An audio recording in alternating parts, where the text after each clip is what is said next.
भारत को सबसे ज्यादा एलपीजी गैस बेचने वाले मुस्लिम देश कतर पर ईरान ने हमला कर दिया है।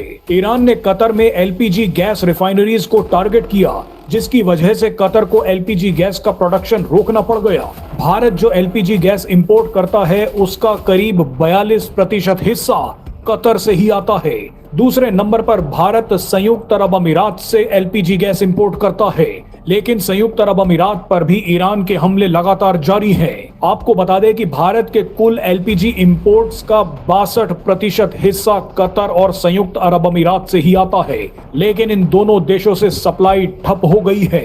मगर मामला बिगड़ने से पहले ही मोदी सरकार ने एलपीजी को लेकर एक जबरदस्त खेल शुरू कर दिया। सबसे पहले तो देश में घरेलू एलपीजी उत्पादन को बढ़ाने के लिए आदेश दे दिए गए, तो वहीं मोदी सरकार का प्लान बी भी एक्टिवेट हो गया है। कतर से एलपीजी आनी बंद हुई तो भारत कुछ और देशों के पास पहुंच गया और अब इन देशों से भारत में एलपीजी आनी शुरू हो गई है। रिपोर्ट्स के मुताबिक भारत ने तुरंत अल्जीरिया, ऑस्ट्रेलिया, नॉर्वे से लेकर कनाडा समेत कई अन्य देशों से एलएनजी और एलपीजी गैसों को खरीदना शुरू कर दिया है।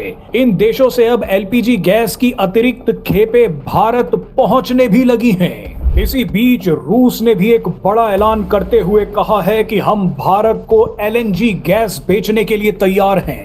आरटी इंडिया को दिए गए एक इंटरव्यू में रूसी राजदूत डेनिस एलिपोव ने एलएनजी गैस को लेकर एक बहुत बड़ा ऐलान कर दिया।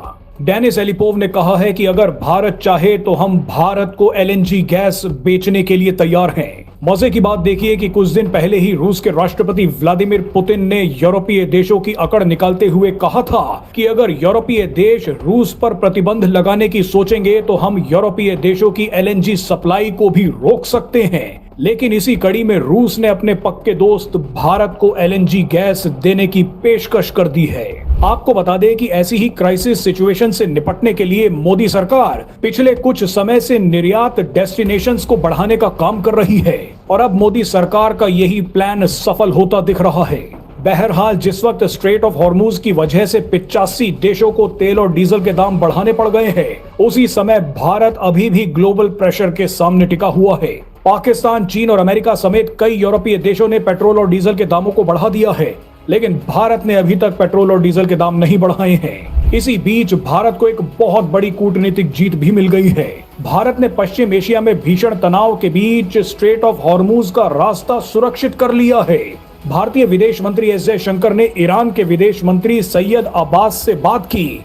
इसके बाद ईरान ने भरोसा दिया है कि स्ट्रेट ऑफ हॉर्मूज में भारतीय टैंकरों को नुकसान